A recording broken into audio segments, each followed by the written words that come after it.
Hi friends. డబ్బు డబ్బు డబ్బు డబ్బు అందరికీ అవసరమే. కానీ డబ్బు అవసరం, కానీ డబ్బే జీవితం కాదు.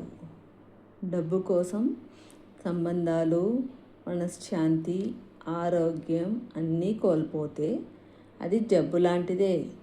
అందుకే పెద్దలు అన్నారు, డబ్బు భలే జబ్బు అని.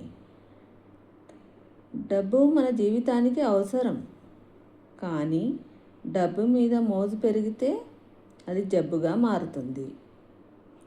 డబ్బు కోసం మనుషులను మర్చిపోతే, ప్రేమను మర్చిపోతే, ఆనందాన్ని కోల్పోతే ఆ డబ్బు ఉపయోగం ఏమిటి? అందుకే డబ్బు సంపాదించాలి, కానీ మనసు కోల్పోవద్దు. ఉదాహరణ, ఒక వ్యక్తి రోజంతా డబ్బు కోసం పనిచేస్తాడు. కుటుంబంతో మాట్లాడడానికి టైం లేదు, ఆరోగ్యం పట్టించుకోడు. చివరికి డబ్బు ఉంటుంది, కానీ ఆనందం ఉండదు. సో నేను చెప్పేది ఏంటంటే, ఫైనల్గా డబ్బు మన చేతిలో ఉండాలి, మనము డబ్బు చేతిలో పడకూడదు.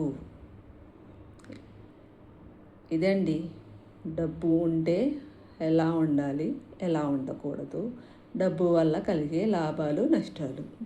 వీడియో నచ్చితే లైక్ చేసుకోండి, సబ్స్క్రైబ్ చేసుకోండి. Thanks for watching.